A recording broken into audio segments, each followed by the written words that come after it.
Notice করে বলুন যে সমস্ত অংশের শ্রমিকদের ন্যূনতম বেতন 27,000 টাকা করতে হবে। তারাও লড়াই করে, আবার অনেক ইউনিয়ন আছে কম্প্রোমাইজ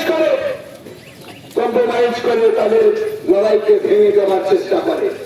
সেই জন্য আমরা বলছি আমাদের অসংগ্রাম লড়াইয়ের দিকে যেতে হবে যদি আমার অধিকারকে আমরা প্রতিষ্ঠিত করতে চাই। স্ট্রাইক হয়েছিল, শ্রমিক যদি না আসে আপনার মিলের চাকা ঘুরবে না। ভারতবর্ষে এরকম অনেকগুলো রাজ্য আছে যারা এই রাজ্যে সুপ্রিম কোর্টের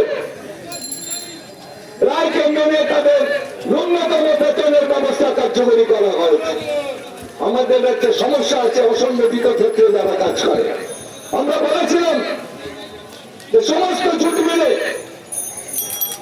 যে কন্ট্রাক্টরি ব্যবস্থা চালু করেছেন আপনারা, স্থায়ী কাজের জায়গায় এখানে কোনো কন্ট্রাক্টরি শ্রমিকদের নিয়োগ করা যাবে না,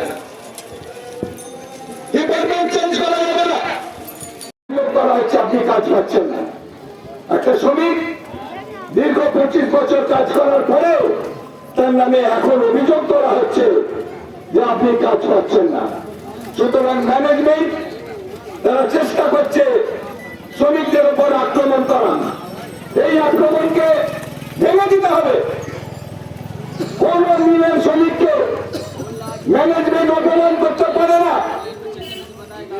তার কাপড় কাজের বোঝা চাপানো যাবে না। বাড়তি কাজের বোঝা চাপালে সমস্ত শ্রমিক ইউনিয়নগুলোকে এক জায়গায় দাঁড়াতে হবে, তবেই শ্রমিকের ঐক্যকে আপনি রক্ষা করতে পারবেন।